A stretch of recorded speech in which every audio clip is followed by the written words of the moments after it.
Hello guys, नमस्कार। This side Shubham स्वर्णकार, आप सभी का एक बार फिर से स्वागत।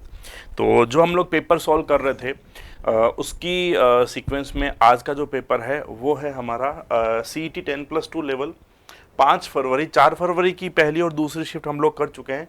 5 फरवरी की पहली शिफ्ट में जो 10-11 प्रश्न पूछे गए थे वो कौन कौन से हैं और कैसे प्रश्न थे। ठीक है, तो आ जाओ करते हैं हम लोग। पहला प्रश्न जो था वो क्या था, देखिएगा। पहला प्रश्न जो था 5 तारीख को शिफ्ट 1 का पेपर, वो कहता है कि निम्नलिखित में से कौन सी डिवाइस इनपुट और आउटपुट दोनों काम कर सकती है, यानी कि जो इनपुट का भी काम करेगी, जो आउटपुट का भी काम जो है करेगी। ठीक है, कम्युनिकेशन डिवाइस, जैसे मॉडेम मान लो जिसके द्वारा कम्युनिकेशन होता है, जैसे नेटवर्क इंटरफेस कार्ड मान लो जिसके द्वारा कम्युनिकेशन होता है। कीबोर्ड प्योर इनपुट है, माउस प्योर इनपुट है, ट्रैक बॉल प्योर इनपुट है। तो जो कम्युनिकेशन डिवाइसेस होती है जिनके द्वारा हम बातचीत करते हैं, जिनके द्वारा मैं डेटा सेंड भी करता हूं और जिनके द्वारा डेटा को रिसीव भी करता हूं, तो कम्युनिकेशन डिवाइसेस जो है गाइज वो आप लोगों की इनपुट और आउटपुट का जो है कॉम्बिनेशन जो है वो मानी जाती है। ठीक है, पहला प्रश्न 35 original paper, right answer first.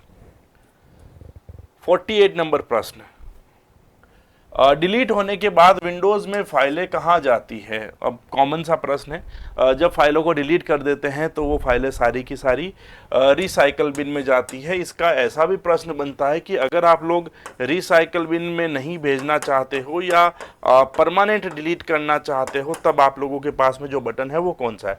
तो शिफ्ट प्लस डिलीट जब दबाते हैं तो परमानेंट जो फाइल है वो आप लोगों की स्थायी रूप से कंप्यूटर में से डिलीट हो जाती है। क्लियर।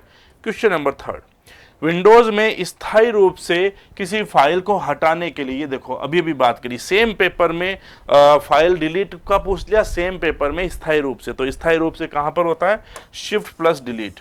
खाली डिलीट है वो क्या करता है, वो फाइलों को डिलीट करके रिसाइकल बिन में भेज देता है। यहां से हम लोग फाइल को रीस्टोर कर सकते हैं। ठीक है, रिस्टोर का मतलब होता है कि वापस एक्सेस कर सकते हैं, वापस ला सकते हैं ओरिजिनल लोकेशन पर और उसे हम लोग यूज भी ले सकते हैं। ठीक है, प्रश्न अगला, निम्नलिखित में से कौन सा अनुभाग स्लाइड लेआउट में मौजूद नहीं होता है। स्लाइड के लेआउट में कौन सा भाग मौजूद नहीं होता है। तो चार्ट देखो हम लोग स्लाइड में लगा सकते हैं, कोई प्रॉब्लम नहीं है।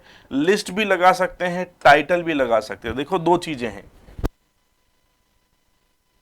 एक है ट्रांजिशन, एक है एनिमेशन। ये दोनों के दोनों जो है वो विशेष प्रकार के प्रभाव है, या मैं कहूँगा कि इफेक्ट्स हैं। ठीक है, स्पेशल इफेक्ट्स हैं जो ऑब्जेक्ट पर या स्लाइड पर लगाए जाते हैं। ट्रांजिशन तो स्लाइड पर लगता है और एनिमेशन ऑब्जेक्ट पर लगता है। तो भाई हम सीधा सीधा ये कह सकते हैं कि ये जो है ये स्लाइड लेआउट का पार्ट नहीं है, ये तो इफेक्ट है जो लगाया जाता है। तो राइट आंसर आपका हो जाएगा सी, यानी कि एनिमेशन जो है वो स्लाइड लेआउट का हिस्सा नहीं है, वो तो केवल और केवल एक इफेक्ट है जो स्लाइड पर लगाया जाता है।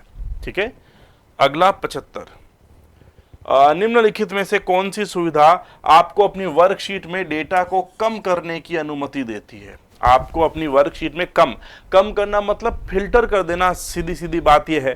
तो कम कैसे होगा, जैसे आप फ्लिपकार्ट पे गए, आपने लिखा जीन्स चाहिए, फिर लिखा काली जीन्स चाहिए, फिर लिखा मुफ्ती की जीन्स चाहिए, फिर लिखा थोड़ी सी फटी हुई जीन्स चाहिए, फिर आपने लिखा 32 कमर की जीन्स चाहिए। तो डेटा तो फिल्टर ही हो रहा है, कम हो रहा है ना। तो डेटा को कम करने के लिए हम लोग यूज करते हैं फिल्टर को। ठीक है, बाकी आरोही या अवरोही क्रम में जमाना चाहो तो आप लोग सॉर्टिंग यूज कर सकते हो, है ना।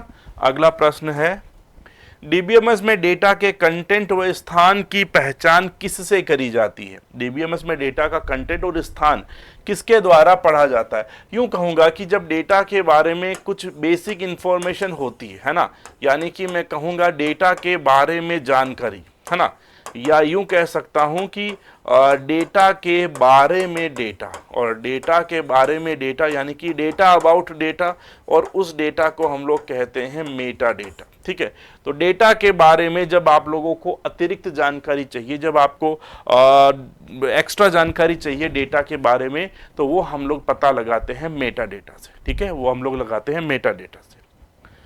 MS वर्ड में जब पेज मार्जिन बदले जाते हैं या जब टेक्स्ट वर्तमान लाइन पर फिट नहीं होता है तो कौन सा फीचर है वो टेक्स्ट को अगली लाइन में ले जाता है। सीधा सवाल है कि MS वर्ड का ऐसा फीचर जो टेक्स्ट को सीधा अगली लाइन में ले जाता है बिना एंटर दबाए। हम एंटर दबाएंगे तब तो लाइन ब्रेक हो जाएगा, बिना एंटर दबाए, तो इसे बोला जाता है वर्ड रैप या टेक्स्ट रैपिंग भी हम लोग जो है इसे कहते हैं। 108 राइट आंसर आपका डी हो जाएगा। किसी कॉलम के 112 नंबर है, कॉलम के आइटम को कुछ अनुक्रम या क्रम में यानी कि किसी सीक्वेंस में आरोही या अवरोही क्रम में जब आप लोग सेट करो तो उसे क्या कहते हैं। अभी अभी फिल्टर वाला जो प्रश्न हमने किया था उसमें भी ये ऑप्शन था। फिल्टर करना मतलब कम करना, लेकिन अगर आप लोग व्यवस्थित करना चाहते हो तो हम लोग गाइज क्या करते हैं, डेटा को सॉर्ट करते हैं आरोही क्रम में, असेंडिंग ऑर्डर में, या अवरोही क्रम में, या डिसेंडिंग ऑर्डर में हम लोग क्या करते हैं, अरेंज करते हैं। अगला हेक्साडेसिमल का बेस क्या होता है। तो देखो भाई ये जो 2 है ये तो होता है बाइनरी का बेस, 6 होता है हेक्साडेसिमल का बेस, 8 होता है ऑक्टल का बेस। ये आप लोगों के लिए क्या है, बेस। हमें हेक्साडेसिमल का पूछा है तो सी इज द राइट ऑप्शन 115 का सी। हेक्साडेसिमल का बेस होता है 16। 123 इनमें से कौन सा डेटा टाइप माइक्रोसॉफ्ट एक्सेल में नहीं है। ये बहुत रिपीट हुआ प्रश्न, बहुत पुराना, पटवारी के पेपर में 2016 में भी आया था ये सेम प्रश्न। तो MS पावर पॉइंट में MS एक्सेल में कौन सा डेटा टाइप नहीं है। तो करेंसी होता है, डेट एंड टाइम होता है, नंबर होता है। लेबल बनाया जाता है पर लेबल डेटा टाइप जो है वो नहीं होता। ठीक है, तो प्रश्न का राइट आंसर हो जाएगा 1 2 3 बी। बायोस किसका हिस्सा है। ये प्रश्न बेसिक कंप्यूटर अनुदेशक 2022 में भी आया था और इस प्रश्न को ऑब्जेक्शन में भी लगवाया गया था, बट कुछ चेंज नहीं हुआ क्योंकि बायोस रोम का भाग है। ठीक है, बायोस रोम का भाग है। ठीक है, इसको ऐसे भी प्रश्न पूछा था कि जो बूट स्ट्रैप लोडर होता है वो किसका पार्ट है। तो ultimately the thing is same actually कि ये किसका भाग है, ये भाग है आपके रोम का। ठीक है, तो गाइज 5 फरवरी शिफ्ट 1 जो CET का एग्जाम था 10+2 का, उसके प्रश्न आप लोगों के सामने। ठीक है, मिलते हैं अगले वीडियो में नए पेपर के साथ में। Thank you, bye.